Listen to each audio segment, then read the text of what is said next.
My name is the beautiful Alicia Fox.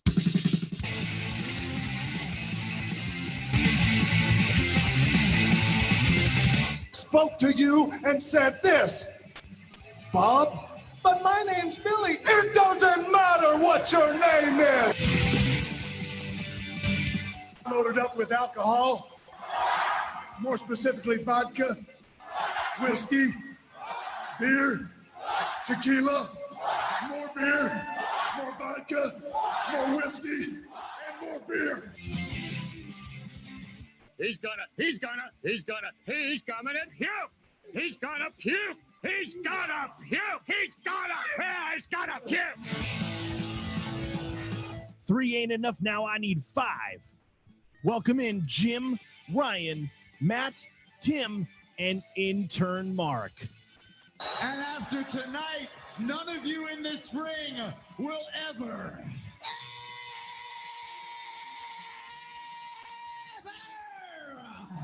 be the same again. Oh my goodness, what do we do? There's a 1. There's a 2. Oh, wow. All right, welcome to 3 Count Thursday. We are live. It is the final day in the longest month possibly ever, the month of April of 2020. We are the podcast of the millennium. We have tons to talk about this week, including Vince's rambling, WWE's moving sale, and Heyman's best.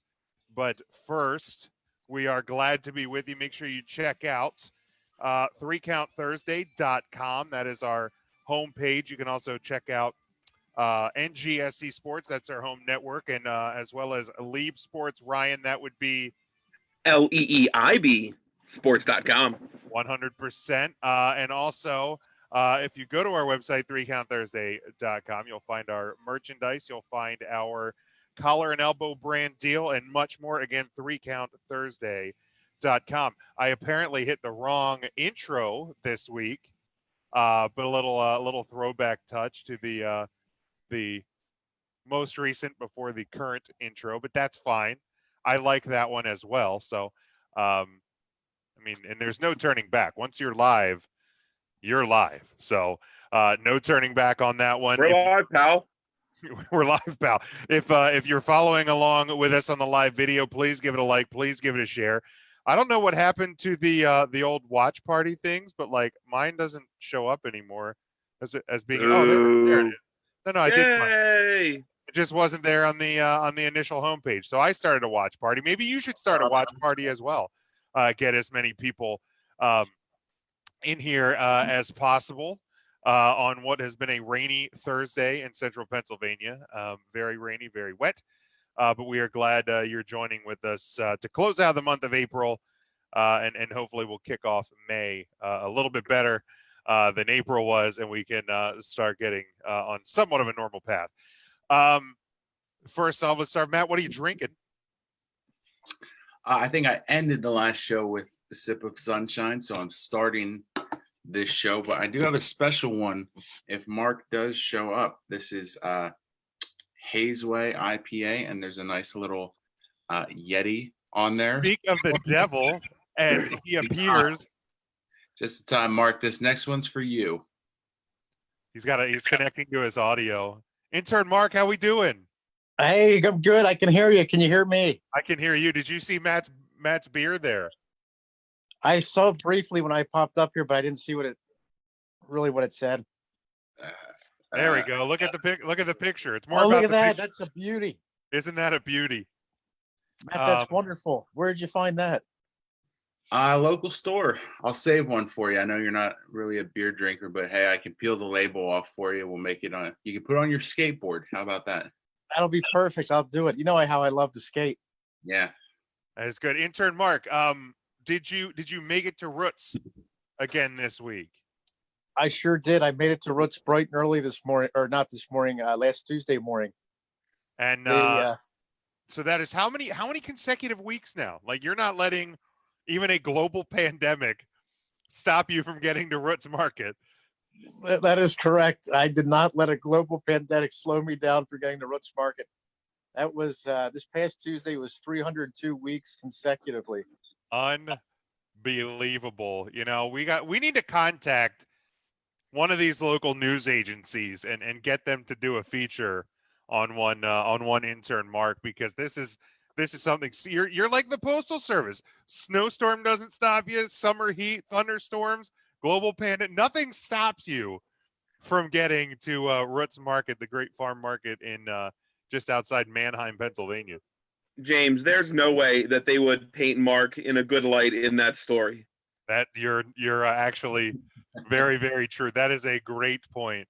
So we know Matt's drinking the beer. Mark's having the sarsaparilla or whatever. Yes. Jim, what did you have for dinner? Maybe. I made myself some eggs, some scrambled eggs with onion and cheese, and I put some salsa on top of it. So real stinky day at the Studio L tonight. Absolutely, and it's not just the social distancing that kept the guys away this week.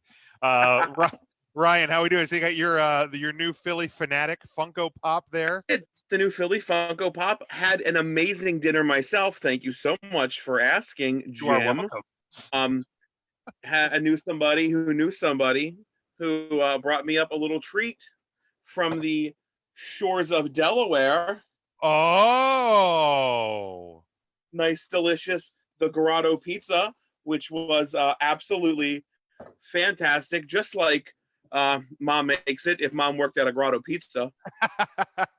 Just like she would make it if she worked at the Grotto. So just like Mom. Hopefully whoever brought it to you, and I'm not saying that you getting Grotto pizza isn't essential, but hopefully essential. Hopefully they were traveling interstate lines for essential business, of course. Essentially. Okay, perfect. All right, let's jump into it again. If you're following along in the live video, give it a like, give it a share. We'd appreciate that. Interact with us on the comments. You know, we're as much here for you as you guys are here for us. So I want to go back to last Friday night on SmackDown, and it was we talked about a little bit on last week's show, Triple H's 25th anniversary celebration. This one, I'm still not totally sure what exactly happened. So there was parts of it that made me laugh. There was parts of it that made me kind of just want to turn it off or just wanted it to be over. And then there was other parts that just confused the hell out of me. In particular, Vince McMahon just rambling in what I just assume is I hope he was drunk. I hope that he was just kind of taking the advice of Matt and myself and many other people in the current situation, and based on the prior couple of weeks that one Vincent Kennedy McMahon has had, that he just goes, you know what, I'm showing up to work drunk today, whether I'm working from home or not, because that's really the only thing that to me can justify what exactly that was that we saw on Friday night. Yeah, we're talking about last Friday night? Yeah. Yeah, I mean, I remember Triple H was like, is this a hickey or a bruise? Tons of pictures of last night ended up online. I'm screwed. Oh, well, it's not a big deal. It wasn't great. It was awkward. It felt really, really weird to see the whole thing. Vince, weird. They brought up Katie Vick like twice. Yeah, weird. Vince, was he just like, fuck it. This is good shit. We're going to give them good shit if that's what they want and just roll with it? So. I have no clue. But what a weird, they brought up the This Is Your Life. Unfortunately, I feel like this is ranking close to that because I don't think it went over as well as they thought it would. Yeah, like the throwback clips, which if you watch Raw on Monday, they kind of did throughout the show. They did like Triple H's like top 10 moments or something. Cause I'm like, they're really not going to do another one of these like in-ring segments on Monday, are they? And thank God they didn't. So, but they started with like these throwback things to like, you know, they're like flubbing. Sean and Triple H were like flubbing on their interviews, the pre-tapes. And then, you know, all of his losses at WrestleMania. I'm sure Frank loved that segment. But like, and then they went to the weird like phone calls, like Triple H is like picking up like video calls, which just I found to be like, a little bit boring. And then, yeah, the whole Vince thing was just out there. Matt, did you have a chance to catch the segment? Yeah, I watched. I didn't watch it live, but I did go back and check into it, and it's just it felt like they were trying to do the "This Is Your Life" thing, and they just did not even get close to what they were trying to accomplish. I really liked the DX stuff. Obviously, if Shawn Michaels is on my TV and he's not in the resurrection of Gavin Stone, I'm going to be enjoying what's on the screen. But I think I have that back here, Matt, somewhere. let me borrow that. We'll check it out sometime. But it beyond that, like it just felt forced.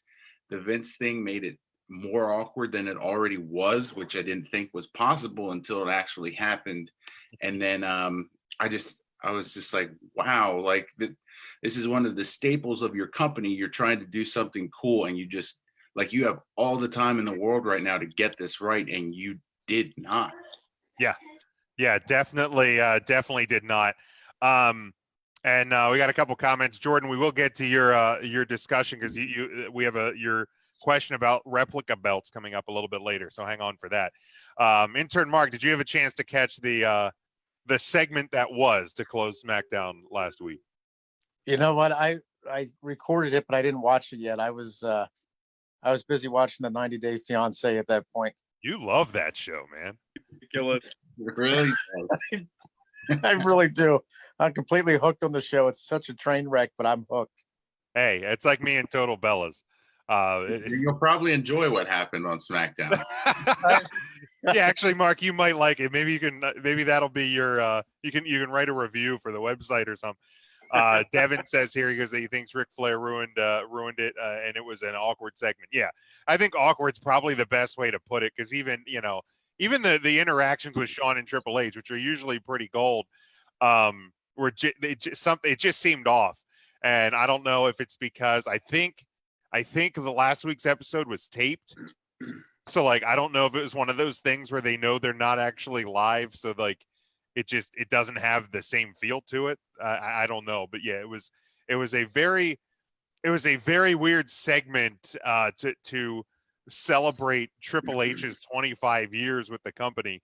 And yeah, like I said, I was watching Chicago PD on USA on Monday, and I saw a commercial for Raw aired, and it said that the Triple H's 25th anniversary celebration continues tonight on Raw, and I was like, why?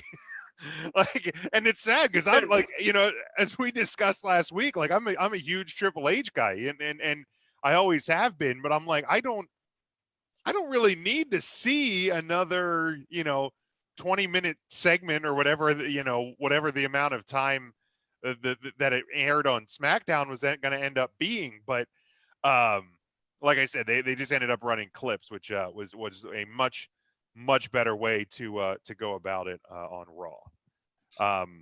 Do we have any other thoughts on this before I move on? Okay, so this week, this was from an article that I saw pop up on WrestlingNews.co, and it caught some traction on Twitter. But I kind of, because I saw the tweet, it was actually from a tweet from Dutch Mantel, and then I saw some of the news outlets pick it up. It's that Dutch Mantel was claiming that he's heard WWE is up for sale, negotiating with ESPN, like Disney, ESPN, or Fox. According to sources within the WWE, the tweet from Dutch Mantel is not accurate. No talks about selling the company. On the investor call last week, Vince did talk about the possibility of selling the network to ESPN or Fox, and that a deal was close apparently before the pandemic situation, and obviously networks, sports networks, all networks really, as everything right now have taken a big hit. So networks like ESPN and Fox not looking to make any acquisitions like that at this time. So we've heard some of the buzz even in the last couple of years that the WWE may at some point be up for sale, or portions of the broadcasting content I know back in the midway through the winter, there was some discussion about the network or the 4 big pay-per-views being sold off to like ESPN Plus or something like that. So you would have your regular pay-per-views and all the other network content on the network, but like WrestleMania, Royal Rumble, Survivor Series, and SummerSlam would be on another service. So it's just kind of one of these things. Like I didn't actually kind of think that the WWE at this point was going to be up for sale, just because, like, you know, you are kind of at your lowest point, which, you know, is in terms of stock value and things like that. But it kind of like started like spinning things through my head. Like if the WWE were to sell to let's say, you know, Disney, ESPN, how do you think that would change the WWE? Like obviously when WCW and Ted Turner sold it off to AOL and Time Warner, that really kind of was the beginning of the end. And then that's where things really kind of took a weird turn for WCW. In today's climate, do you think that would really be the beginning of the end of the WWE, or do you think it's something where, you know, ESPN might own it but retain the WWE staff? You know, like Triple H and Stephanie and stuff like that. I have a hard time imagining Stephanie McMahon, you know, Shane McMahon. I don't know exactly what he does with the company anymore, but I have a hard time believing that anybody in the McMahons would would stay with it if the WWE would ever sell. Like, what do you think that would look like? We'll go to Matt first.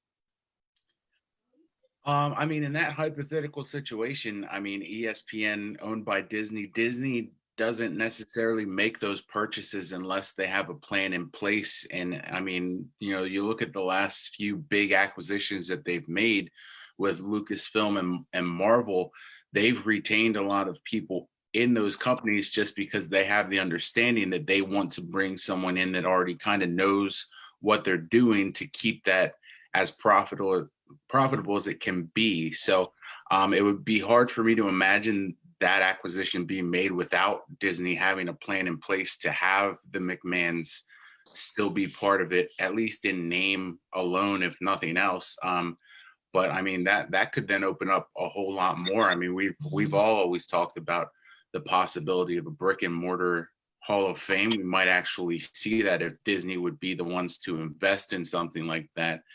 So if it's Disney, I don't see that as the beginning of the end. If it's Fox, then I might lean a little more towards then this might be it, because Fox has more so that reputation of kind of buying things, not knowing what to do with them, and then they just kind of flounder. All right, Ryan, what do you think? I mean, I think WWE has that reputation too, Matt, of buying things and not knowing how to use talent and then watching them flounder. So maybe it's why would you say that, Ryan? What evidence in recent history do you have of that? Recent history there, Big Jim. Jeez, I don't know. That's a tough one. We're only a 2-hour show. Right. We'll say Cain Velasquez for the short answer and move on. I think Matt's right. I think Disney would know how to take care of it. And maybe that'll bring Topanga back to WWE programming and put her on weekly, and then I'd watch every week. So it's fine. There you go. I love that. Gotta love that Topanga. Intern Mark, what do you got?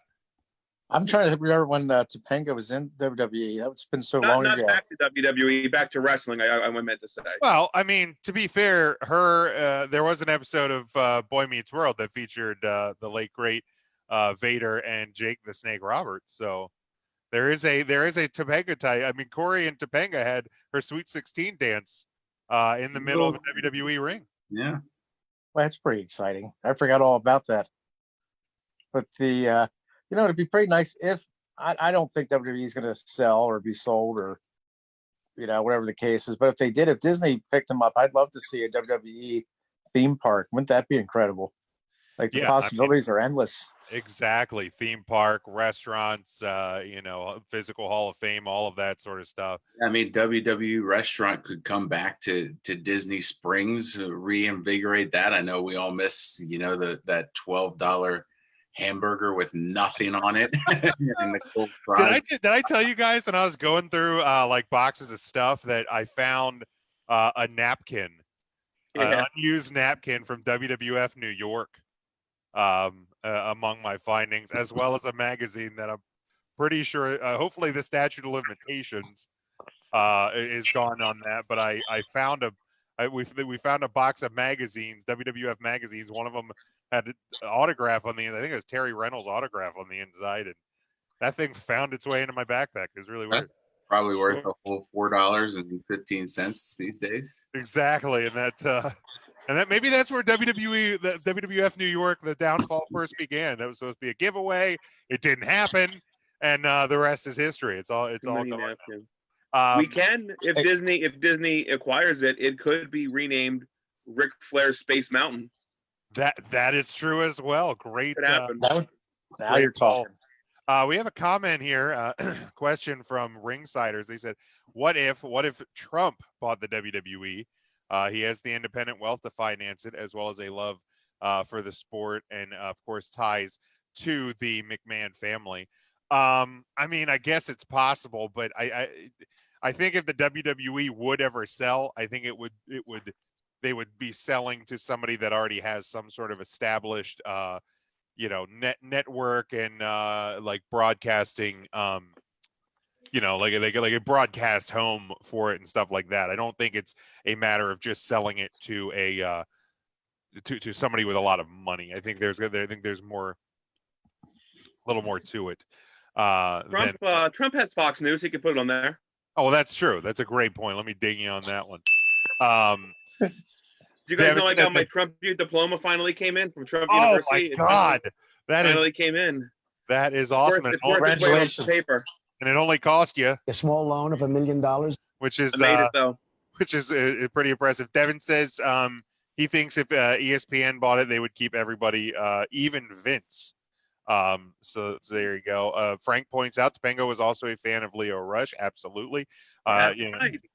And she would go to a lot of PWG events, I think. Yeah. In California. Jordan says he had been to WWF New York twice. He loved it. He sells old photos when he was 9 or 10 at New York. So, it's just something I saw come across. Again, I don't really think there's a lot of weight to it at this point. Again, post pandemic, if the WWE bounces back, then to me there may be more of a possibility for something like that, because once it's worth a little bit more, maybe Vince is like, you know what, I'm just tired, dude, and just gets the hell out. But I don't see it happening. So Jim, you found the napkin. You didn't find like a menu for the restaurant and all, right? I didn't. I don't think I 5-finger discounted a menu. Okay.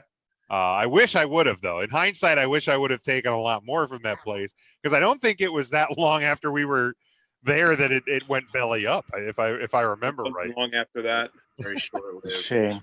After that. I don't remember shit from that, other than there was a broken table, like folded in half, and like the lap dance chairs that we all sat in. In like the back room that I don't think we were even ever supposed to be in. No, that's where that magazine, that room is where the magazine was from. Like, so I think they hosted like watch parties, like Raw or SmackDown watch parties or something in there. I just remember there wasn't a whole lot to it. Like, you think about some of the theme restaurants, like in New York and stuff. I mean, there was a bunch of TVs. Like scaffolding. I know there's a lot of scaffolding in the place. Yeah. And there was like some memorabilia on the walls, but like thinking back, like I don't think it wasn't even like themed all that well. Like somebody definitely dropped the ball. I was thinking when we went, it would be like a Planet Hollywood or Cafe type deal, and it really wasn't. There was like framed 8x10s of wrestlers on the walls, and there wasn't like there wasn't like a ring set up, like ropes. Like I imagine like there was just like, instead of like like where like the walls like not barricades, but like where the dividers in the room are, like I imagine there would have been ropes and steel posts and stuff like that. Like I really would have thought that they would have kind of went all out, given you were just a number of blocks from Madison Square Garden and like so much history with the WWF. But it wasn't all it was cracked up to be. And I don't think Niagara Falls one was either. Not an empty Ric Flair whiskey bottle in sight. I mean, they really. and like, you know, I mean, if Rick ever showed up to that place, I mean, there would have been plenty of empty bottles. So yeah, they kind of dropped the ball, but hey, at least we didn't get sick. Like the next year when we went to that Jekyll and Hyde restaurant, and like don't eat the honey mustard. Yeah, half the people on the trip on the way home started yakking on the bus. So, you know, I feel like that was my fault. That one was on me. At least the wrestling restaurant didn't get everybody sick. So I mean, both of those were on you, weren't they, Ryan? Yeah, I think I pretty much planned. I just wanted to get the hell out of class. I mean, didn't we all? Yeah. She bought it. We got to go. She bought it. Yeah, worked. The WWE that Niagara Falls, I was up in that store once. Were you? Yeah, I really was. Honestly, I have a shot glass from there. And I think there were at least 2 stories, and they had a ride called Pile Driver. It was like a drop tower, but it wasn't running when I was up there. Wow. Isn't that weird? They had big TV screens and a lot of merchandise, but I don't remember much more about it. It wasn't anything real impressive. But the Niagara Falls at least had a ride, like something you could do. Yeah. I don't even think WWF New York had like a gift shop. Like I don't even they had an arcade. They had an arcade game. That's all I remember. Yeah, like that was about it. Frank says it was one 4-player like Royal Rumble arcade game. That's all it was. One 4-player game. Yeah, Frank says it was a disappointment. The food wasn't even that good. Yeah, it was like basic pitch bar food. Yeah. It really was like that's what the restaurant could have been renamed, basic pitch bar food. Scotty says, good evening, been a crazy bad week at work, watching y'all to forget about that. Yeah, Scotty, sorry. It's it's been kind of a rough week, I think, for a lot of people, rough month for a lot of people. So we're just doing our best to entertain you guys, and we hope that you can find some entertainment and find a little distraction maybe with us here for a couple hours. And Scotty said when we made it the mist up at Niagara Falls, you ain't getting my fat ass on that boat. No way. That's a blast. That is a blast. I can get misted from the falls standing on a safe sidewalk near the falls. Would you do the Cave of the Winds, which is the thing that walks you under the falls, and then like the fall can like fall on you when you get really, really wet? No. Why would I do that? I don't need to do that. That's also, it's all-inducing. It's one of the coolest things I've ever done. Right. Yeah. There's a lot of steps. Right. You do a lot of steps. Do you have to get on a boat to do that one? No, you take an elevator down into like the end of the world or something, like underneath. Maybe I would do that one. Maybe I would. There's no boat involved. You get very wet. There's no boat. You wet your pants. If there's no boat, then I could probably do it. So you're fine. You're fine taking an elevator into the depths of hell, but you don't want to get on a boat. Yeah. Okay. Completely solid logic, man. It's like 10 stories down. Okay, Frank says they did have a gift shop at WWF New York. They didn't have much of a collection. They did have a gift shop. Maven was working selling stuff there. I remember it was Maven there. That's right. Frank said he was hoping for a selection of DVDs and figures. They really had nothing new or interesting. So yeah, maybe it was just basic like restaurant souvenir type stuff as opposed to. It's still something they should revisit because they could do something like that, and like the 4 of us would probably take a road trip and shell out way too much money on like a T-shirt that says WWE New York, or like Mark could obviously use another shot glass because the one he has that's used so often. But I mean, wearing out is what it is. To think that they haven't even like revisited that at this point with everything that's come since that one closed, like the network and all the success. I mean, it's a simple thing. Like you rent out the retail space and the money probably prints itself at this point if you like invest a little bit into it. Yeah. And maybe that's something like, because I know that there was some discussion about a potential like physical Hall of Fame down in Orlando, even if obviously a sale of the company doesn't happen. I know that was something that was discussed. And like Frank says, a Hall of Fame restaurant would be much better with memorabilia displays, live appearance. And that's where I think you're probably more apt to go. Cause like, if you do it in Orlando, you have the connection with Disney and Universal and all the other parks and attractions down there. It's nicer weather. It's a more of a vacation destination. Not that New York isn't. Obviously, the city of New York typically is a tourist destination, but I would be more apt probably to go to Orlando because my wife loves Disney, and we talked about going down to the parks. My brother lives in Florida, so I'd probably be more apt to make a trip to Orlando. I mean, they have a training center. Like, why not just like make that a whole complex and put a restaurant and the Hall of Yeah. Fame all right in there? And like, I don't know if they let people tour the training center or not, but open that up for tours as well. And just, I mean, with people being down there for Disney Universal, like they could just easily rake off of that. I don't know why they haven't. Yeah, and with it, obviously it can be a little bit hard, with the training classes and the it being an active gym and stuff like that. But I think that even if you have a couple of set times or something, so many weekends a month, something like that, you can do tours of the performance center. Or led by ZZ, you get the whole experience through. No. He doesn't work there. He just lives out there on the street just outside. He keeps trying to get in. They tell him to get the hell out. He doesn't work there anymore. I gotta sweep the sidewalks. To get rid of them alligator. Scotty says he misses Chocolate World at Hershey Park, and so does.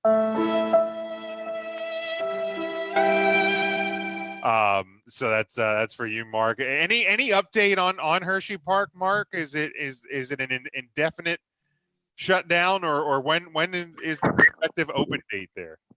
Well, the latest that they had posted is they're hoping to be open by June. Okay. June 1st.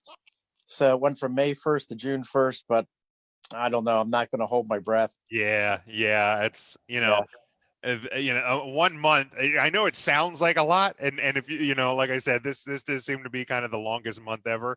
But really, it's a 31 day period. So I'm glad they're optimistic. But when you're seeing like NASCAR is resuming in the middle of May, golf is resuming in the middle of May, but no fans at either of those.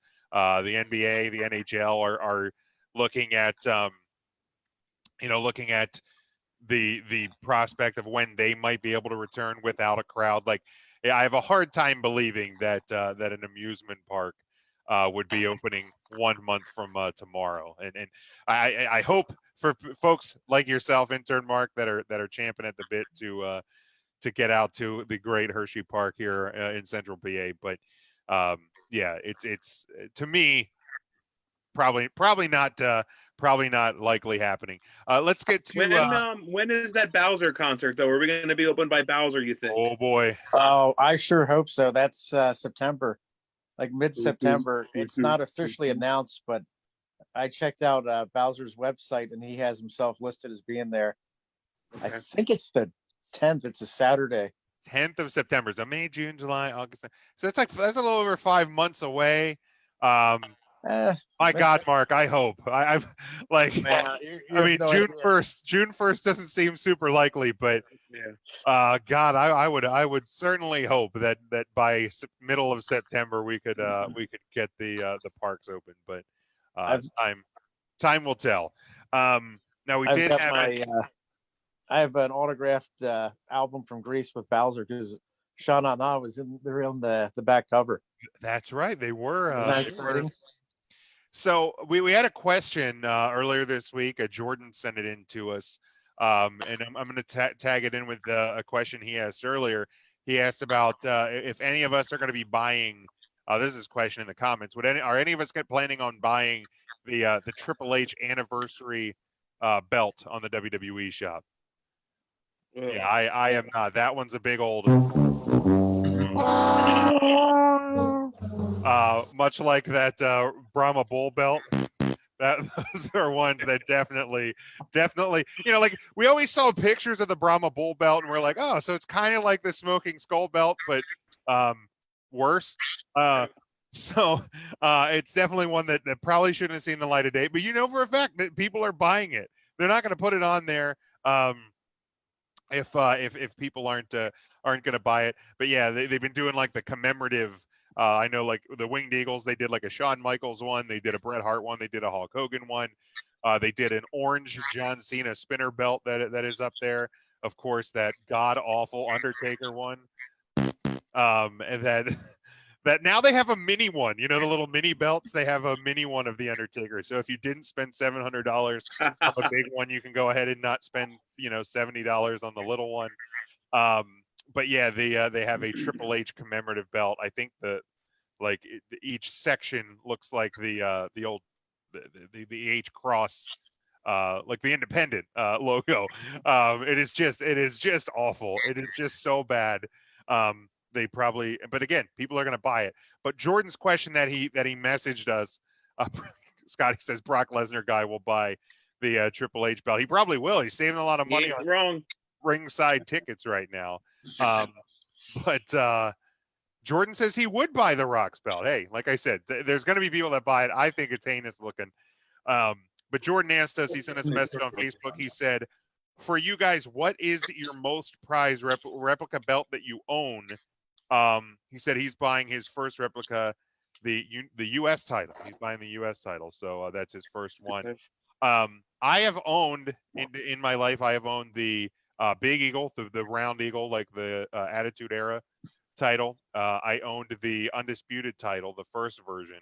And of course, I own this guy that, sits on our table in studio that, we don't get to see because we changed our camera configuration due to the fucking pandemic.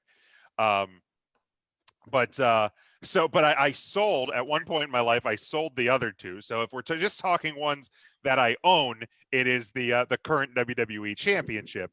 But I'm going to abridge, Jordan. I'm going to bridge your question a little bit. Like, if you could have one replica belt, like if you were gonna own one replica belt, what would be the number one on your list? Like, if you're gonna buy one, you win the lottery, your first replica belt purchase after you win the lottery, what would that be? For me, plain and simple, Winged Eagle. That was the belt. Like, when I was growing up, when I thought about wrestling, even to this day, like if somebody mentions like the WWF Championship, WWE Championship, that's the first belt that comes into my mind. So that would be mine. Now, if I win a lot of money, I'm probably going to own a lot of replica belts. But the first one I would buy would be the Winged Eagle. Intern Mark, what is your first one? I also got a little Sheamus right here, a little buddy Sheamus. I would probably do the Winged Eagle. It's a toss up between that and the old IC title that Savage and Steamboat used to have. Okay. Yeah, those ones are solid. I also love, to me, my number two would probably be the old tag belts, though. Like, because I had the old foam ones when we were a kid, and the tag belt was the only one that actually looked like the real ones. So I always loved that one the best. Ryan, what would your dream or your first replica belt purchase be?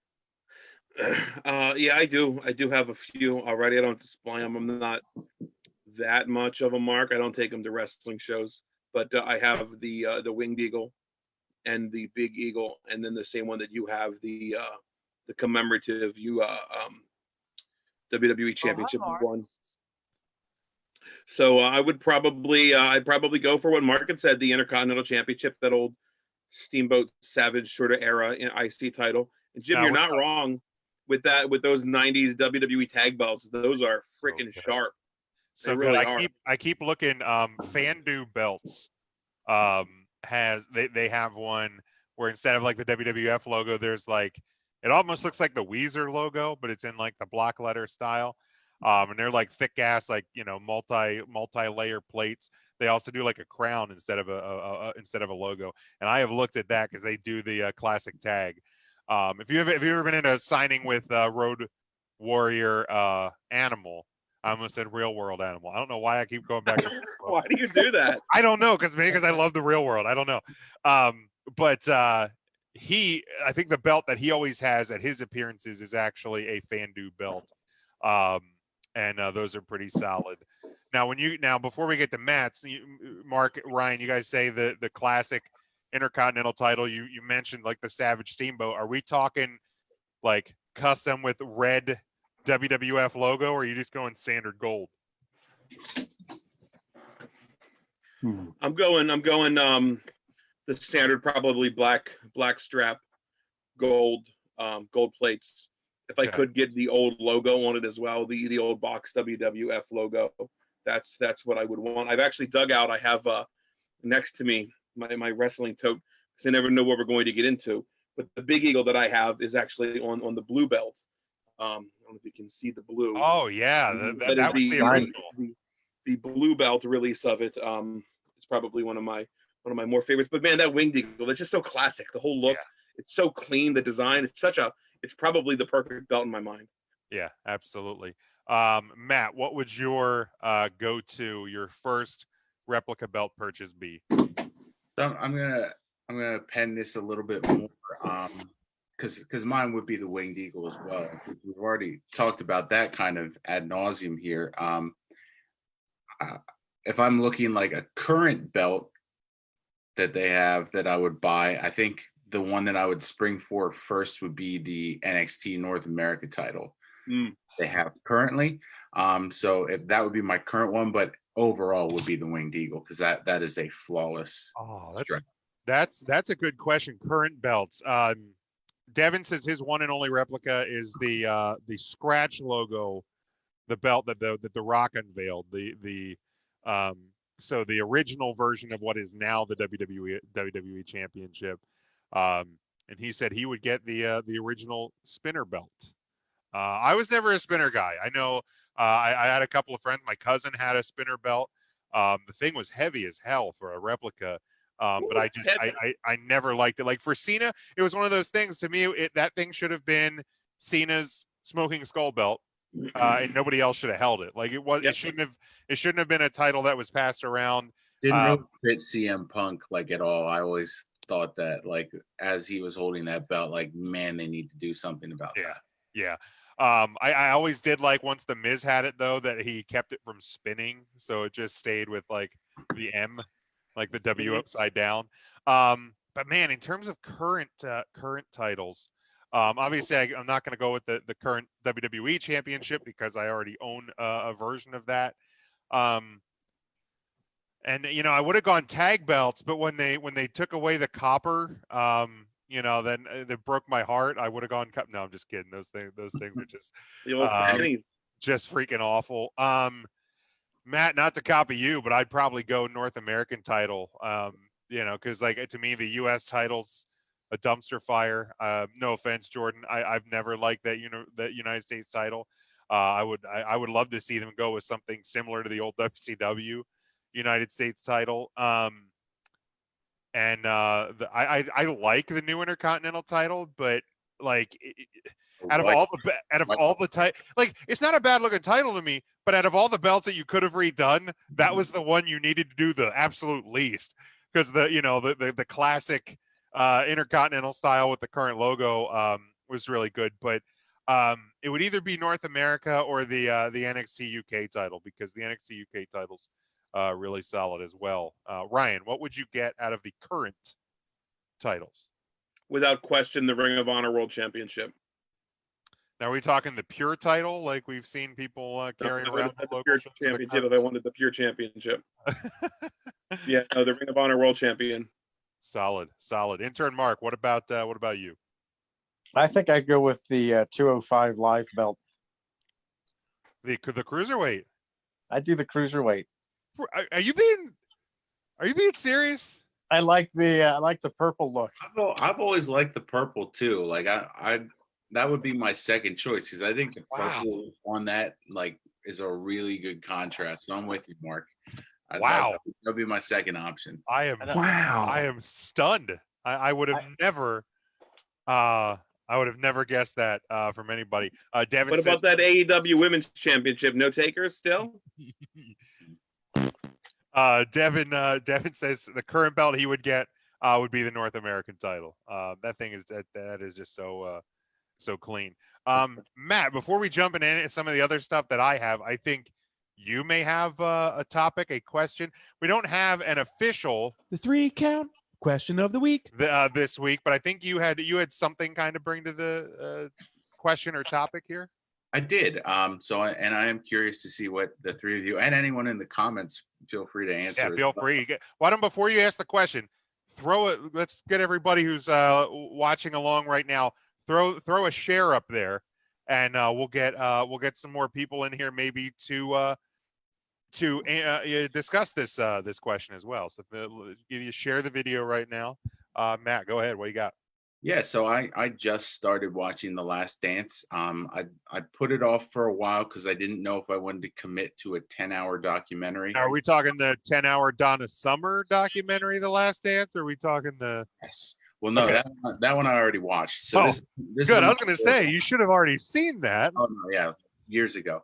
So this is the Michael Jordan one they're doing on ESPN. So I am a basketball fan, so I was curious, but it's still a 10-hour documentary, so it's a lot of time to commit on one topic. So I just started, and it is interesting. So my question is, what wrestler do you think is worthy of the 10-hour documentary at this point? Man, that's Jordan says he would get the up, down, down title. That's something. Maybe they can do a 2-for-1 with the Undertaker. That's a thing they have. That is a thing that you can buy. That is about all we can say about it. Man, if anybody can grab this one. And so do you want current wrestler, or any wrestler of all time? It doesn't necessarily have to be current, because I mean, obviously there's old school wrestlers long since not necessarily retired, but that are no longer wrestling that you could do this on. The first one to me that jumped out was Ric Flair.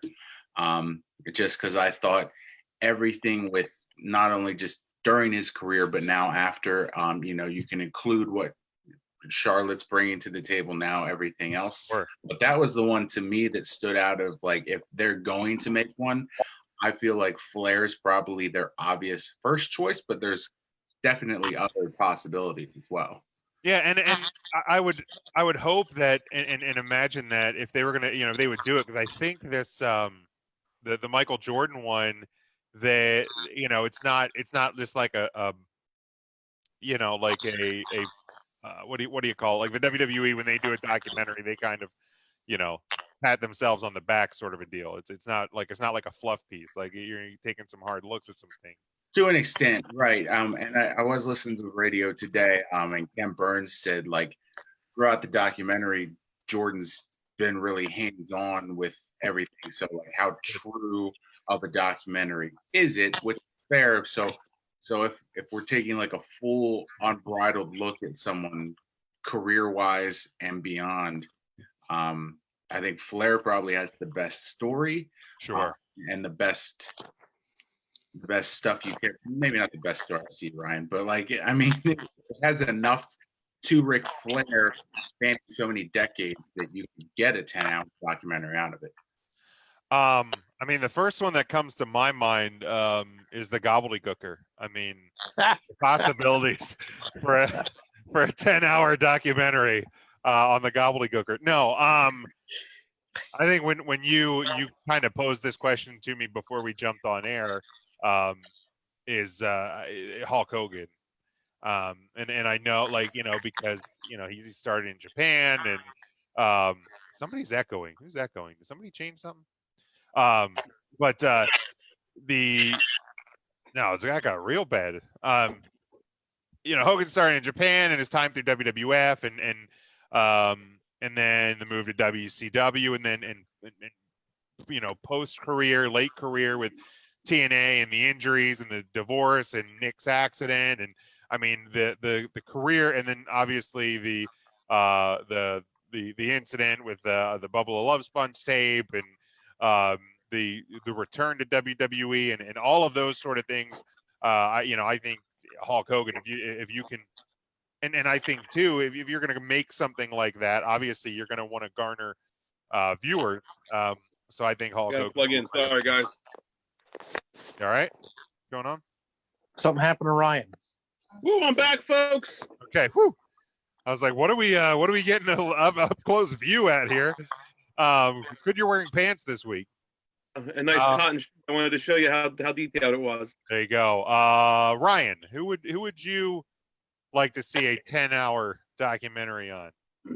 Yeah, I mean, I'm not a huge basketball fan either, Matt, but I thought Sean Patrick Thomas's performance was really good. Julia Stiles, not so much, but really enjoyed Save the Last Dance. So I think we could do. I think Mick Foley would probably be one of the better ones. I think a Foley documentary would be really, really good.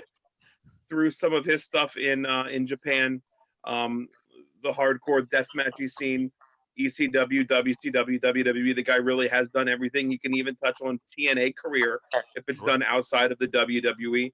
I think ESPN did a really good job with the 30 for 30 for Ric Flair that they did do, and that was right around 2 hours. So I don't know if we could recover all of that plus another 10. So I'm gonna go Mick Foley. There you go. Good one. Mark, what do you got? You know what? I'm going to go old school, and I'm going to say Andre the Giant, because I think was it HBO did a documentary on him last year, and that was really good. But every Andre documentary I see, I always want to know more. So I'm going to go Andre the Unbelievable Giant. Yeah, a couple of comments here. Devin says The Undertaker. That to me is must view. I don't know when that this Undertaker Last Ride series is coming on the network. Maybe as soon as next Sunday, after Money in the Bank. I don't know when that's supposed to air, but even just the teaser they gave us after WrestleMania was, oh my God, I can't wait to watch that, because I think, at least for our generation, especially if you grew up WWE people, I don't know if there's a person for me, because they've done documentaries on, and we know, between his podcast, stuff like that, we know about Stone Cold, we know a lot about The Rock, we know a lot about Shawn Michaels, we know a lot about Bret Hart. Really, we do know a lot about Hogan and Flair and stuff like that. I think one guy from our history, like even when the Undertaker did the Broken Skull sessions with Austin, that was such a different thing that we've never really seen from the Undertaker before. Even his like DVDs that they've done with the WWE, it's still mostly been kind of in this WWE window. So I would love to see more about the Undertaker. Ralph says Flair, Dusty, Hogan would all be good. Jordan says the Ultimate Warrior. So yeah, I think the Warrior could generate a lot of content. And I think that the one that no one mentioned yet, and now I'm just thinking of it, is obviously Vince would probably be a good one for it as well, just in terms of in-ring, behind the scenes, getting the company from dad, taking it to where it is now. So I mean, that if we're looking at like someone who's so important to the industry, Vince makes a lot of sense, like Jordan does to the NBA. Yeah, no, I think that's a great idea as well, and that's one of those things where the WWE, not even necessarily WWE being bought by ESPN, but WWE having a relationship with ESPN, and whatnot. I think there's potential for those sort of things to be made, because especially we're seeing right now with everything going on, FS1 every Tuesday night airs wrestling content, and I've seen it on even throughout the day. WWE WrestleManias were on, ESPN the couple of Sunday nights leading up to WrestleMania. Now, would that have happened if sports wasn't shut down? Probably not. But this has kind of opened this window to an audience that hasn't necessarily been there before. So, that is a great topic and a great question that maybe somewhere down the road ESPN Films can dig into, because you got to think that the Flair documentary, the 30 for 30, that there was some success with it. Like I know a lot of wrestling fans who tuned into that. So I would think that, and I think there's a lot of people that have fallen out of love of wrestling have probably checked into that as well. I agree with that, man. All right, I got to pop a top on number 2 here. While you're doing that, Mark and Ron, you guys went and saw the $1 Million Man movie, correct? I did, yeah. Correct. I mean, how that was what, like 90 minutes or so, but I mean, do you feel like they even like claws out, boys? Jesus, do you feel like they even scratched the surface on $1 Million Man? Because I mean, the Jake the Snake thing on his recovery was a 90-minute movie, which was fantastic, and that didn't even really touch his career at all, just the recovery. Yeah, I don't know how much really there was to the Million Dollar Man, and that sounds awful. The whole gist of that was, I think, the Million Dollar Man gimmick was more of a reflection on what Vince McMahon truly was himself. Um, when they talked about like the stories of the smoking on the airplane, Vince would just give somebody $100 to like not smoke on this flight because he could do that. So yeah, it was a great documentary. I enjoyed that. I enjoyed, like I said, the Ric Flair thing. Um, I think the WWE has done some really good 2-ish hour document, like the Pick Your Poison, the Jake the Snake thing. I thought was really really good. Mark, what did you think of the Million Dollar Man? Was that the Price of Fame? Yeah. Was that? Yeah, I that's think what. that's what it was I called. actually, yeah, I actually discussed. I had it buried somewhere in the move. I found that DVD um, when I was going through stuff, so I need to check that out because I don't think I've ever actually even watched that.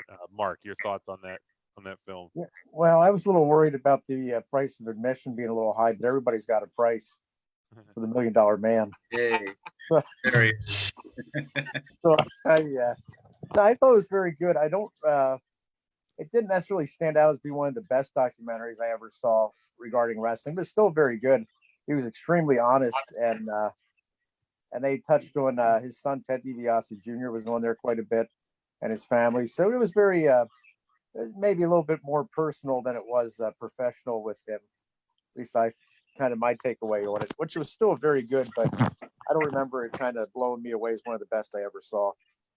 Frank says to him he thought the movie seemed a little contrived, and I did hear that from some people that it didn't necessarily seem genuine. Now again, I haven't watched it yet. I don't really remember if it was meant to be more of a documentary or if it meant to be more of like just a film about his life where they were actually in the movie. So I don't remember the full premise of it, but I did kind of hear a similar assessment of the Price of Fame. So that's something else I will try to dig into here while I have the time.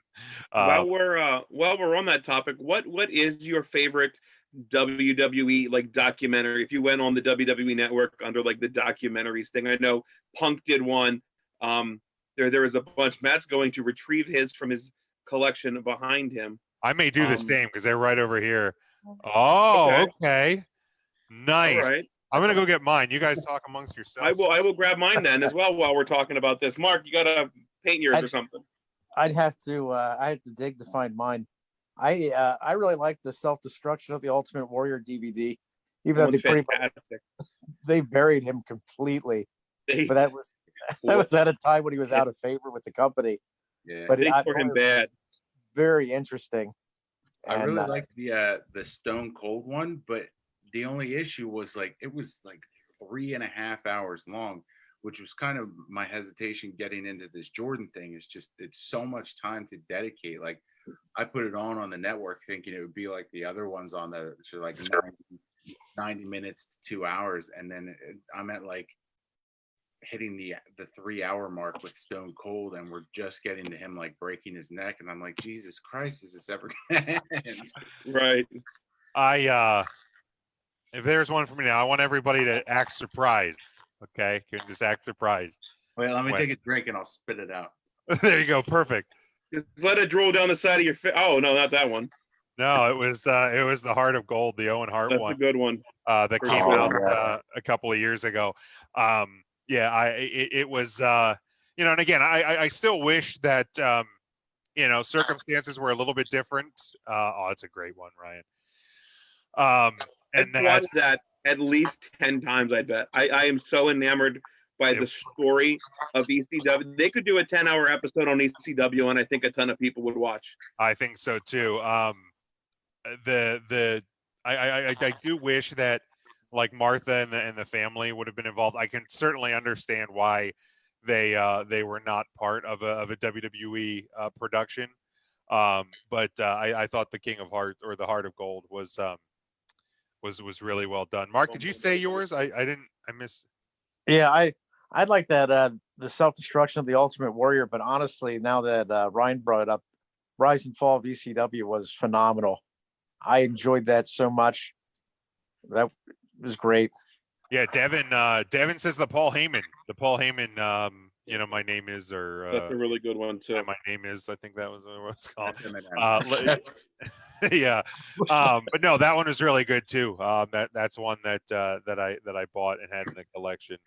Um, so yeah, the Heyman one was really good. I mean, they've done a lot of really good ones. I think that's one thing. You know, we can always argue about storylines and development of character and all of that, especially in recent years. But one thing that WWE usually does do pretty well is their video content, whether it's the documentaries or the build-ups to matches at pay-per-views or what have you. I think are pretty good. Now I was watching an old I remember what it was. I was watching the WrestleMania 30, the match between The Undertaker and Brock Lesnar, because the Pritchard Show did a watch along. They posted an episode, so I went and did that. Pretty solid listening. Again, the match is like 23 minutes long or something like that.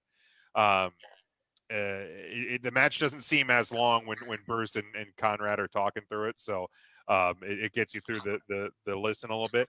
But it and then I went and I watched WrestleMania 34 again, and it kind of brought this topic into my head.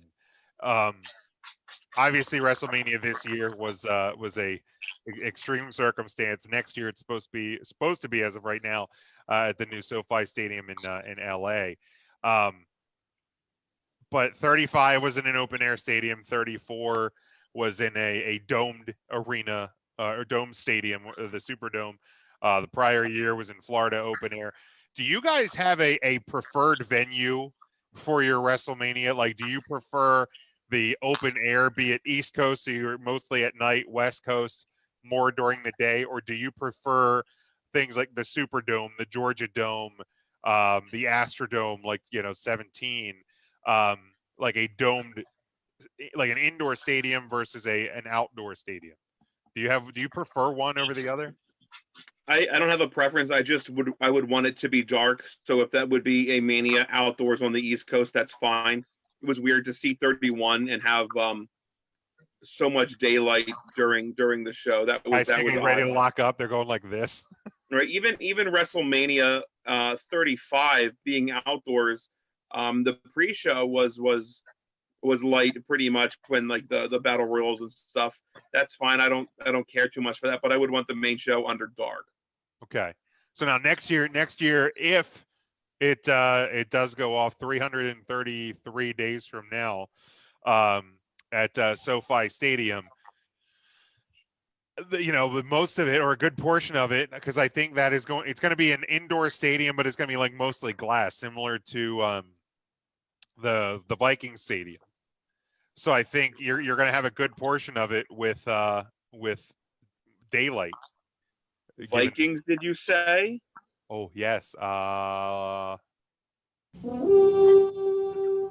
Hinga-dinga-durgan. So much like that stadium in Minnesota. You're going to have a lot of daylight to next year's WrestleMania. Matt, what about you? Do you have a preference, one or the other? I do. I prefer the indoor arena just because it just feels more like a wrestling show to me when it's in an arena, as opposed to outdoor where it kind of feels like, a monster truck rally. So to me, it's just kind of like, I didn't like the bright sunshine in everyone's face. You have to account for the elements if that's going to be a thing, which on the coast it always is. In Florida, it definitely is. Like, having an outdoor show in Florida was always just kind of like a fingers crossed thing, I thought, because it could just rain out of nowhere for like 20 minutes and then be done. so to me, it's always indoors is going to be my preference. Yeah, I'm amazed. I think 29, I think there was some light rain throughout portions of it. That was the first one in New York at MetLife, and I feel like was it 27? Was that the one where Daniel Bryan lost at the beginning and the brogue kick? It's 27 or 28. I think it was 27. But anyway, I believe there was some whatever rain. one was in Arizona. Was that the one in Arizona? Arizona was 26. I thought it was that one. I don't know. It had to be 27 because 28 was where The Rock. That was Georgia Dome because that's where The Rock was the host, and he got Cena at the end, and that gave us the year build to Rock Cena at 29. So 27, which is in the Orange Bowl, I think.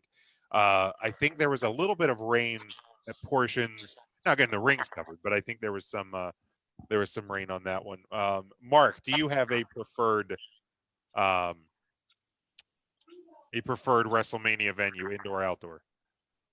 Well, if it's going to be outdoor, I prefer East Coast. Same reason as Ryan said, because the main events and the more important matches, I prefer if it's dark. I like the Pontiac Silverdome. That was a beautiful venue. I've always liked the dome, like those type of domes. Like WrestleMania 8 it was in Indiana. So, and like the first Legacy Wrestling show, I said I had a feel of like a WrestleMania 3, WrestleMania 8.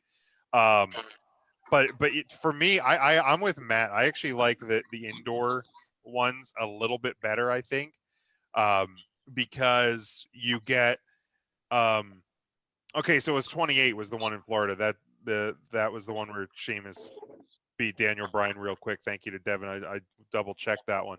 But I was, as I was watching, because even like last year's or 35 and one in Florida, like when you're outdoors, like the beginning matches, you're kind of in that dusk, and you lose some of the lighting effects, you lose some of the pyro effects.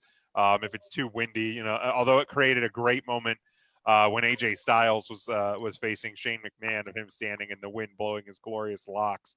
I mean, the match was just a great moment. So. It was the best match. It was match of the year that year. I think 7 stars, not even in Japan. But to me, from start to finish, when you're indoors, the pyro, the lighting, the staging, all of it looks and feels a little bit more WrestleMania-ish to me. Because like I said, next year you're going to run into some of those issues with lighting and pyro. Because like I remember 31, we were all hoping that like the Bray Wyatt Undertaker match was going to be late enough that both of their entrances would be solid. Even the Sting Triple H one, like Sting's coming out with that weird timpani choir or whatever the hell the drum, the bass drum corps that led him out, and you have Sting, who's always the crow makeup and all of this, and he's coming out and he's like squinting and it's like makeup's sweating off. And then like the Undertaker, you couldn't even really see the purple light. Like the scarecrows for Bray Wyatt wasn't as impactful, I don't feel like. So yeah, I actually like indoors, I think, better than they just had to get Sting out early because he was like ready for bed by that point. Sunday nights are pudding nights at the home. Oh man. And another topic that kind of spurred off the top of my head from listening to that Pritchard show. I don't remember if it was Conrad or Bruce said that they thought that like the build up, but especially like that night and then since then was probably Paul Heyman's best moment. Now I don't know if they were talking just as like in his managerial role or like completely in terms of his wrestling career, because I feel like ECW as a whole would kind of trump one night in New Orleans sort of a thing. So like if we're just going to kind of take ECW as a company out of the equation, is there a moment or a promo, a build, a feud, something that had Paul Heyman in it that stands out to you as maybe like Paul Heyman's finest moment? I tend to agree with Bruce and Conrad that the build, and because like Bruce speculated because he didn't work for WWE at the time, that Paul Heyman was one of like only less than a handful of people that maybe knew that the Undertaker was losing that night, and they're not even sure if Paul was, because the reaction on Paul Heyman tells me that maybe he didn't know, and it was just pure reaction to it. That feud and that moment and then what it led to, and the money that was made via Brock Lesnar being the one in 21-1. to me, that really stands out, you know, for me and Paul Heyman. Yeah, I think Paul Heyman's greatest accomplishment had to be that moment, and then the moments beyond that. I know he did like that spoken word tour where he, you know, proposed the maybe Brock Lesnar went into business for himself, and who would stop Brock Lesnar in that Exactly. moment? Like, he's just such a great storyteller. That what he turns or what he touches turns to gold. Other than Curtis Axel. Come on the day the It's guy the- gets released, you're gonna do that. You're gonna do That's him the only dirty like reason. that? That's the only reason he was on my mind. Pouring salt in the wounds. Man, Too soon. for me, it always. What'd you do?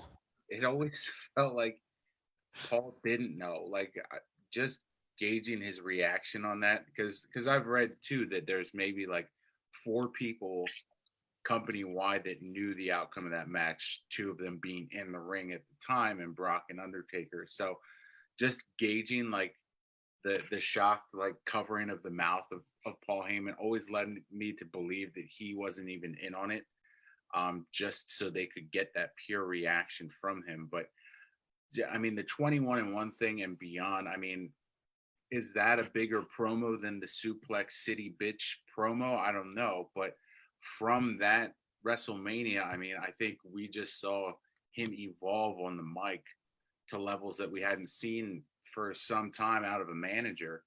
And it was, I mean, he was managing Punk for so long, and we came to expect this, but Punk in himself was always so good on the mic that he didn't need Heyman to be his mouthpiece like Brock did.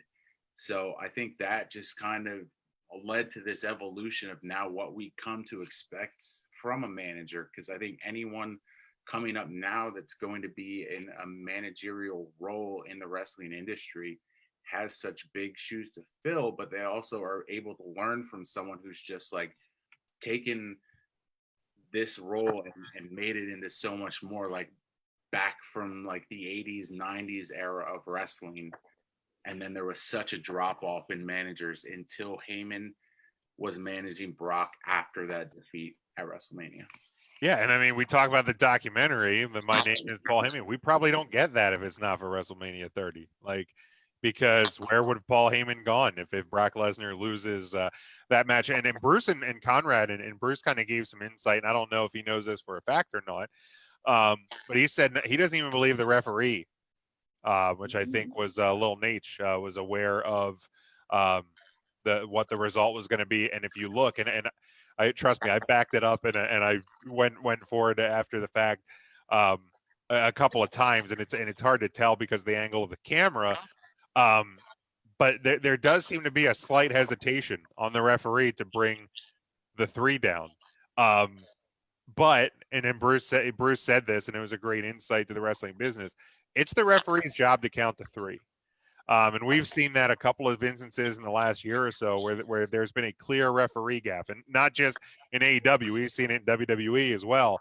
Like we've seen it everywhere. Like it happens. Like if somebody's forgetting to kick out, the referee, you know, makes the business happen. But it's the referee's job to count, and that's what Lil Nate did on that night in New Orleans. And so, you know, and maybe the referee didn't know. Like Taker knew, obviously, like Vince and you know, like Triple H, Shane, them in the back, and Brock, I'm sure knew, because you had to get the finish in. But besides that, there may not have been a lot of people that knew. And 6 years later, you know, that would be something that I would love to see discussed about in reality. But I don't know if we'll ever get that deep of a look behind the curtain. But I would love to know exactly who knew that moment. Mark, if you had one Heyman moment, feud, build, whatever, what have you, what would it be? Well, of course, the Undertaker or Lesnar defeating Undertaker has to be number 1. But I remember it was probably early 2000s. Heyman was in, I think it was Raw. Heyman was in the ring, and Vince McMahon and Eric Bischoff were there, and Heyman made reference. It was the first time the 3 of them had been together ECW, WCW, and WWE representative in the same ring at the same time. I thought that was really, really neat promo. I don't remember specifically what was said, but I remember Heyman pointing that out. Okay, yeah.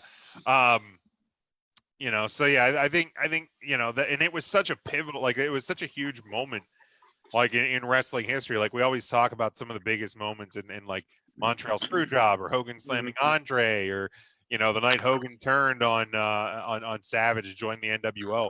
Like the Undertaker losing at WrestleMania, like has to be up there in like the top moments in the history of the business, because no matter you know how predictable finishes could be, or no matter how many times a guy you know is set to lose and something happens, or set to win and something happens, like it kind of became this point where like, and it was okay that you knew every year the Undertaker was going to win, and that's fine, he was going to win until the end of time. And then when he didn't, like you know, I Ryan and I know we were watching that one together. It was the first network pay-per-view, and when that 3 hit, it was like, wait, what just happened? Did the Undertaker lost? And it just you know, and everybody in that crowd, and they touched on a great point too, because the production team I don't think was aware, because the music delayed. That like you know, usually you get that 3 count, you hear the bell, and then the music starts. It took them a couple of seconds because they probably had the Undertaker's music loaded, and then of course when you got the graphic, they were able to make that really quick. But you know, and I think that led to the fans being in shock because they thought, what just happened? Did somebody screw up? And then of course when Lesnar's music hit, it changed everything. But yeah, Devin says Undertaker guy out of that. yeah. And Yeah. Devin says here the WrestleMania, the build to WrestleMania 30, and with Undertaker stands up as well. Just a couple more things. We're probably not going to go as long as we normally do tonight, but a couple more things here. Earlier this week, the WWE in 2K Gaming announced the WWE 2K Battlegrounds. They're calling it a completely new WWE gaming experience that will feature arcade-style action and over-the-top superstar designs, environments, and moves. They're focusing on a social pickup and play fun, but with plenty of depth for those that will want to get way into it. It is scheduled to launch in the fall. It is being developed by Saber Interactive, the studio behind NBA 2K Playgrounds. And there'll be more will be coming out about the game in the coming months. Per the press release on it, the 2K simulation, like the 2K19, 2K20, that game there will not be a new one this year, the fiscal year 2020. In 2020, they're going to be looking to have that a new one of those out in 2021 because of the issues both with the mistakes made in 2K20 plus with you know you want to make sure you get a great visual design and realistic motion and motion capture and things like that. Going to be pretty hard to do right now, considering everything going on in the world. So 2K, the typical 2K series is on hold. I know I shared the video and the press release on this game. Depending on the price point of the game, I actually may look into getting it. I think it looks pretty cool. You know, I haven't bought a 2K WWE game, I think, since like 2K14, 2K15. Like I just I don't get into them that much. So this one at least intrigues me because it is something different. So I will definitely look into it again depending on price point. I know Ryan, you don't game too much. Mark, I think beyond like Tetris or Pong, I don't know how much gaming you do. Matt, do you dig into it at all? Is this something that you're going to look at? I'll look into it. I mean, I do have 2K20 on my Xbox. Haven't played it once, but I do have it. And so it's something I'll at least take into before I decide. I'll probably eventually just get it, but I don't really remember like the last time I really enjoyed a wrestling video game since like, I don't know, Shut Your Mouth. WCW NWO World Tour. Right. It's been that long. Like I really enjoyed the storyline mode of WWE Shut Your Mouth in like 2002, but before that it was WrestleMania 2000, and then before that it was, I don't know, World Tour. Yeah. Yeah, I mean, I kind of like the old like SmackDown versus Raw, or SmackDown like Here Comes the Pain. I think that one sticks out in my head as ones that were pretty solid. But yeah, cousin Brian says what he saw, it looks a little maybe too kid centric for him. He's not a huge gamer, but he'd like to see something more athletic, and realistic maybe. Which yeah, I mean, and again, I think that the nature of the world right now has played into this decision as well for them. James, it breaks my heart that you don't think that I'm a gamer. I have purchased every WWE 2K game since 2K14. And you've played them for how many cumulative hours? Maybe an hour each. 2K16 with the one with Austin was probably the one I played the most. Okay. But I didn't buy 2020. I've heard too much shit about it, and I don't know. I don't have any interest in like WWE Blitz. It's just not something I'm interested in. So that's pretty good. I like that. Although the Xbox, I don't think's never had great games. If you go back to like the original Xbox console, where they had just Raw. Yeah, the Raw was bad. Brutal. And then they had WrestleMania 21, I think, came out on the regular Xbox as well. There's been a lot of bad wrestling games on Xbox. So, all right, let's. TNA guy. Ooh. Even the first Legends of Wrestling was really good, and then the second one came out and they jerked around with all the controls, and it was just like, what did you do? Apollo Crews suffered an injury on Raw this week, and obviously is out of the Money in the Bank match. I think they're having a last chance gauntlet match this week or next week on Raw. I think to determine the final person from Raw to get in the Money in the Bank match. I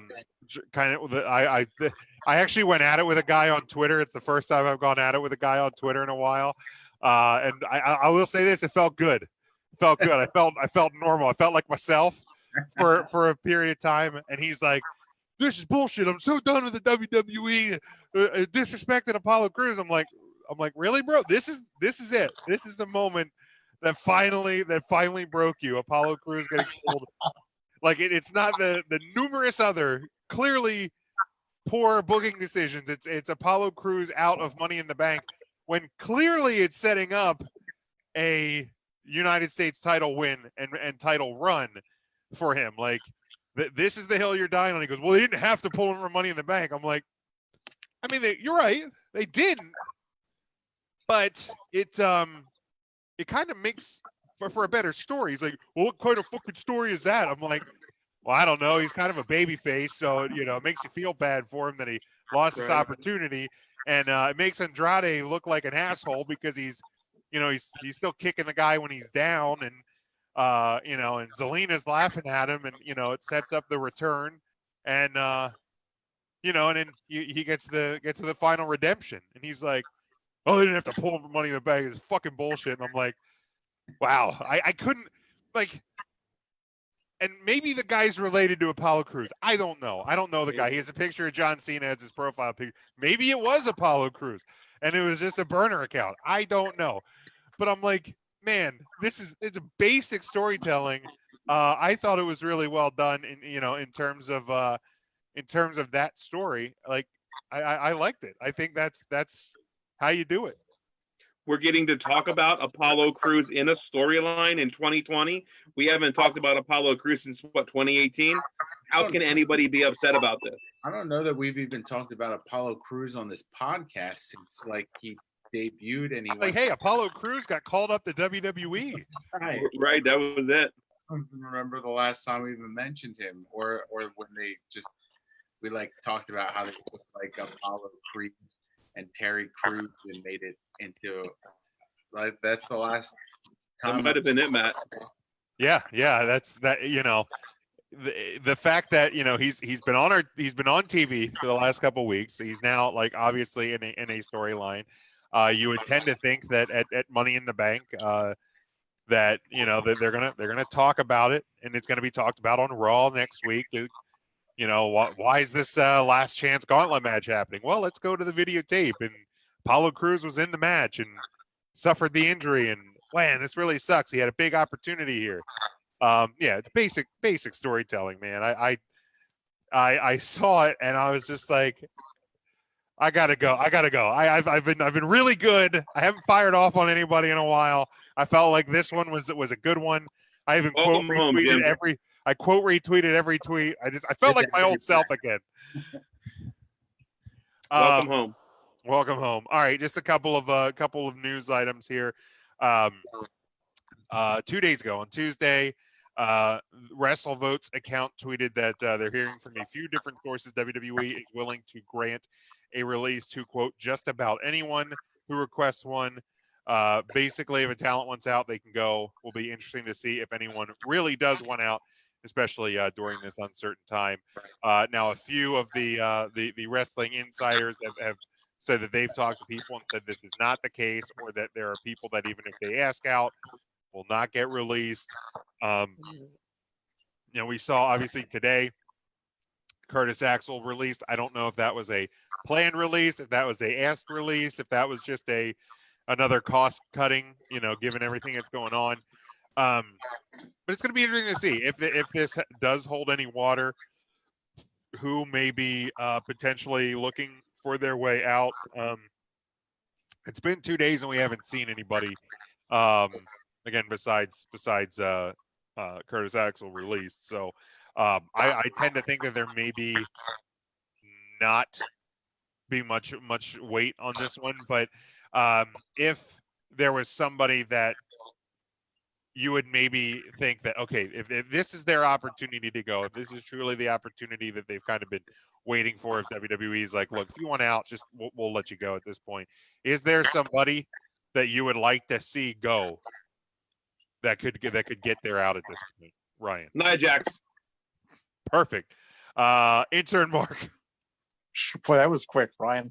I gotta believe Bo Dallas is probably since he's been called up to the main roster, kind of he might be better off somewhere else for a little while. Yeah, maybe. Maybe they can put the B squad or B team back together in Impact or something.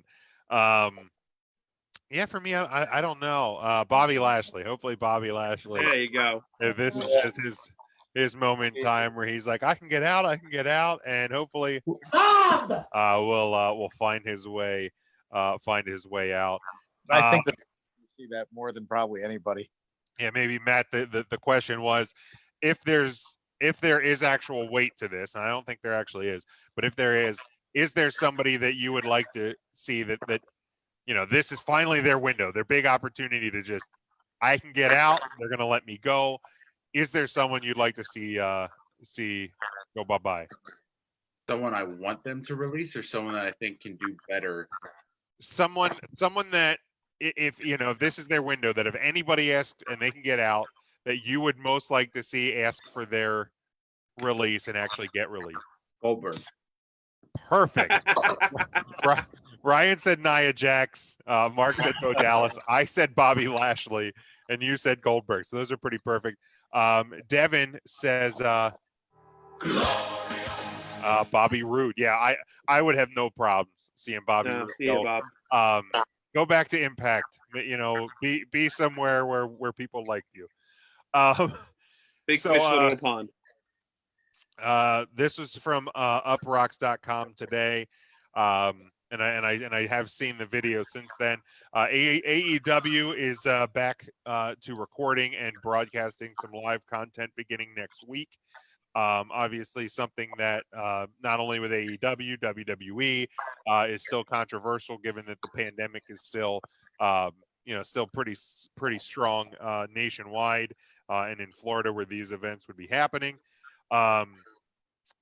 Last night on AEW's Dynamite post show on YouTube, members of the AEW broadcast team did their best to reassure fans that safety is a priority. Jim Ross first mentioned that the plan is to test everybody who comes in, and Excalibur explained at greater length. There will be an on-site point of care testing for everybody that enters the building that day. It was something that it was insisted upon by the AEW management team, that if they were going to resume taping and live shows, they need to keep everybody safe. Excalibur went on to say he's a bit of a germaphobe, so it makes him feel a little bit better. Now, it did not explain what kind of tests that will be, if they actually have tests for corona, or if it's just taking temperature, monitoring symptoms, stuff like that. But they are at least going to be kind of checking symptoms as they come in the door. The WWE has reportedly been checking temperatures and monitoring symptoms of their performers, and as the tapings go on, I read a little bit more with WWE today. Like, even superstars who are working the shows can't work out in the gym. The only people allowed in the performance center walls are those who are recording storyline or match. Like, even like superstars who are not performing actively at that time are not even in the building. So the WWE reportedly doing their own testing of some kind. AEW looks to be doing the same, and I think that's the safest route. Like, I don't think, at least from everything that I or we understand, there's not any sort of coronavirus test that you can test and get a result immediately. So I don't know what a corona test would give you at that point. But if you're checking temperatures and any sort of symptoms or stuff like that, if you're going to proceed with tapings, that's going to be the safest way to do it. Like, obviously, you can be asymptomatic, as we know. You can be contagious before showing symptoms. We do know that as well. So there's still some risk involved here, but if they're monitoring systems and stuff like that, it's at least as safe as they can be. I'm taking the same stance as I've taken with WWE. Like, look, if they're willing to do this, if they are going to put on the content, and they obviously understand risk, and they're taking as many measures as they can, I'm in favor of it, because I've enjoyed when I've watched Raw. I've enjoyed when I've watched, the Wednesday night shows, when I've watched SmackDown, and when I've watched obviously WrestleMania, Money in the Bank next week, Double or Nothing the following. Like, I've enjoyed it. It has been a welcome distraction from everything else going on. So obviously, want everybody to be as safe as possible. Don't want anybody to get sick. I just, so I'm still in favor of WWE and AEW continuing what they're doing. Any thoughts, comments on this one, guys? Matt, Ryan? It's a very good HR speak kind of statement to release. Hats off to them.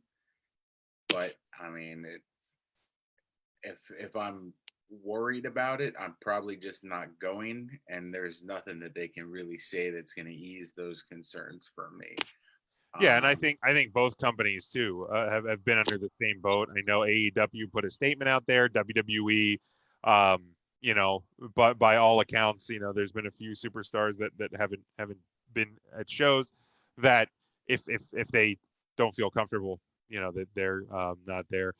Cousin Brian at least has something here. He says, LA County Public Health Director said today they had a nursing home which had 7 residents show symptoms. They tested everyone and had 80 test positive. So obviously it is something that, it's out there even when you don't know who has it or whatever. So again, there is risk here. And it's something that, the unfortunate thing, I mean, doing the temperature checks is great, and that's really all they can do. So they're doing what they can. So you can't really fault them for that. It's just, I mean, at this point, it's not enough, unfortunately, but there's not much else that they're able to do. So I know a lot of people have said that the taped or the no crowd shows feel weird, and they do, but I mean, you got to look at big picture here. I mean, at this point, what else can they do besides temp checks, which isn't enough? So yeah, and it's something we've talked about on the show over the last couple of weeks. I talked about with Nick on our little debate thing on Saturdays. if you're going to do these things, and obviously as sports look to potentially resume here over the next couple of weeks and months, you know, and potentially football in the fall again. I don't think you're going to see crowds in these venues. Yeah, fingers crossed. I don't think you're going to see crowds in these venues for a long time.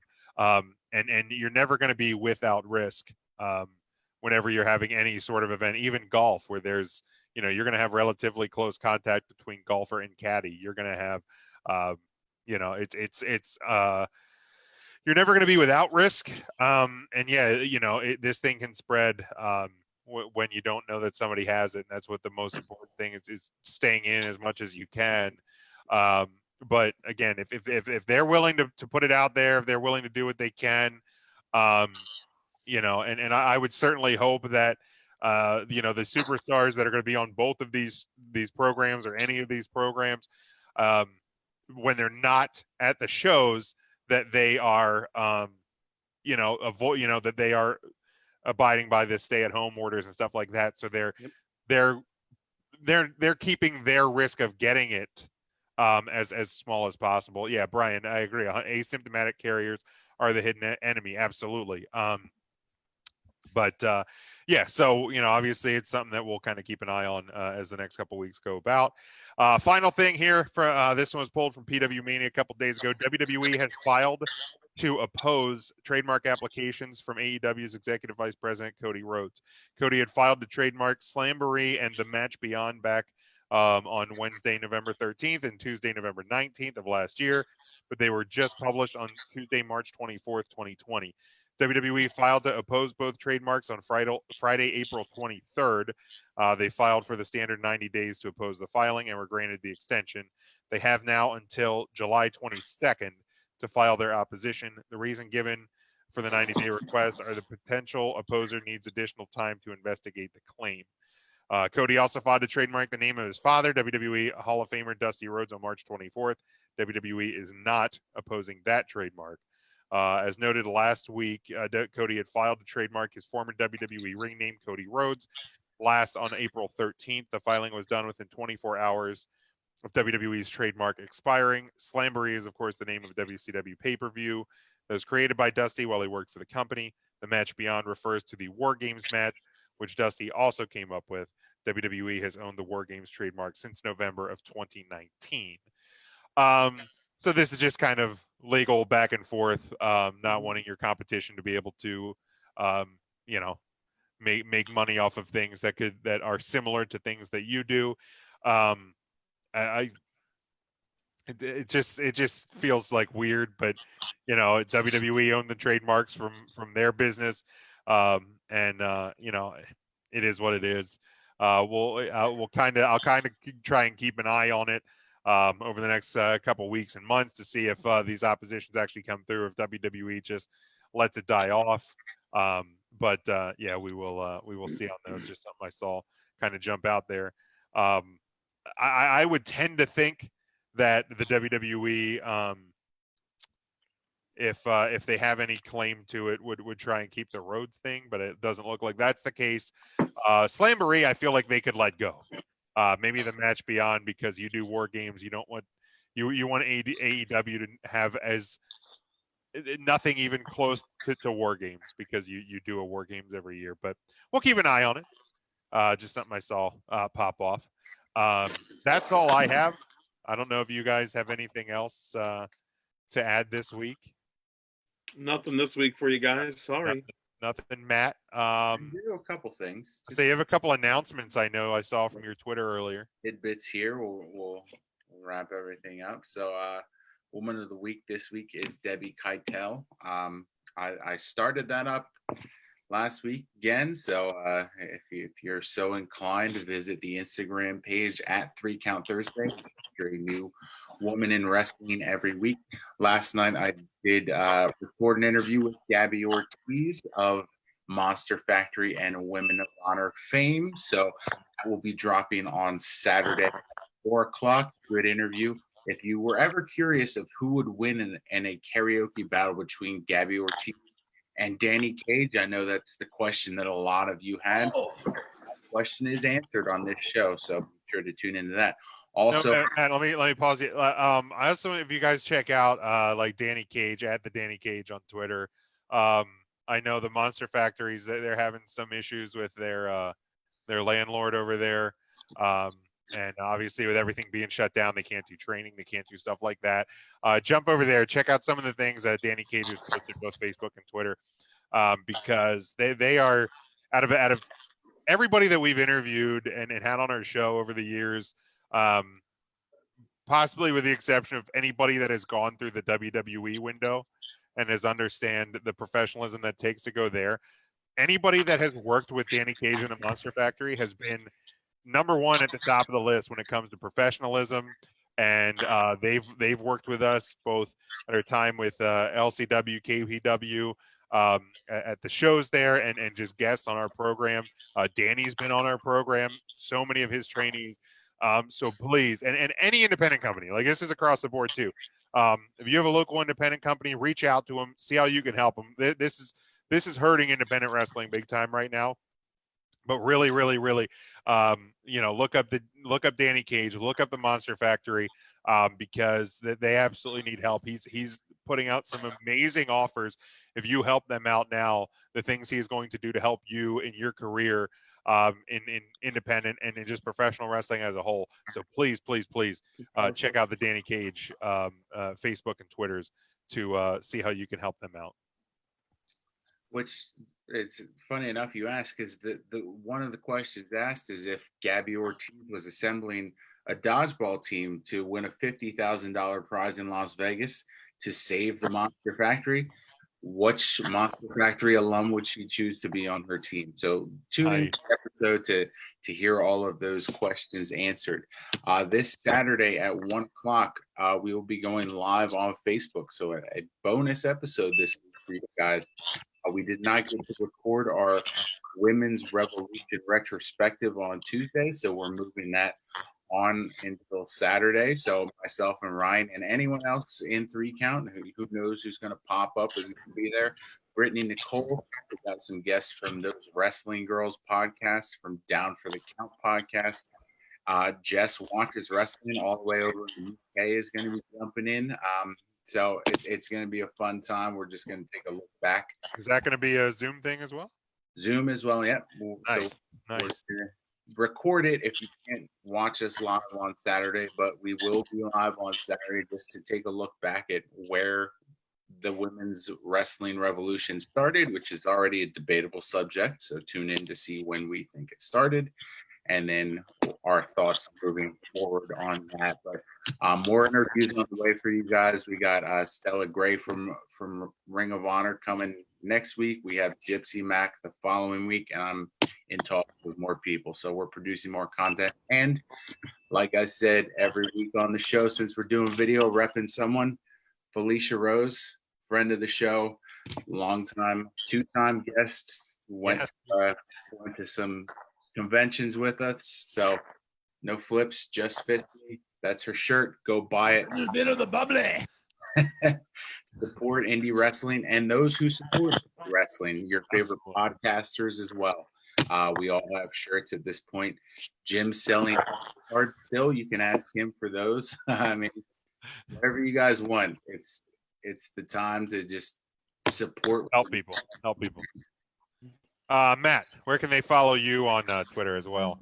I am on Twitter. It's at 3CT, the letter A, Philly as in Philadelphia, and the number 8, so 3CT affiliate. And I do run the Instagram page, so at 3 Count Thursday. If you ever know of any indie wrestling women that I haven't featured, let me know. I'm more than happy to do that too. All right, sounds good, Matt. Got some work to do, so follow me. See you, bud. Ryan, where can they follow you? It's at RYN and then the word Eagle. Man, I don't tweet enough to follow me though. So make sure you're following everything 3 Count Thursday. Always the number 3, never the word. All right, intern Mark. I'm gonna tell him it's at 3 Count Intern. 3 Count Just at 3 Intern. Count Intern. Mark, Ryan, Matt. Stay safe. Stay safe. I miss you guys. I miss having you here with me, but I'm glad I can see your face every week. The hair's still. Oh, it's so gross. It's still growing. My I sent a picture to my buddy, and he said it looks just like my dad's did circa 1998. So I don't know if that makes, because my dad was older than I am now. My dad was older in 1998, so I don't know how that truly makes me feel. But Devin, Brian, who else is in the Jordan, Frank, everybody who followed along with us live tonight, thank you again. We love you all. We miss you all. Seeing you guys, but thank you for sticking with us. We'll be back Saturday with the special broadcast and back here live next week. Stay safe again. Wash your hands. Be smart. Stay safe. Go for the pin. We love you. We miss you.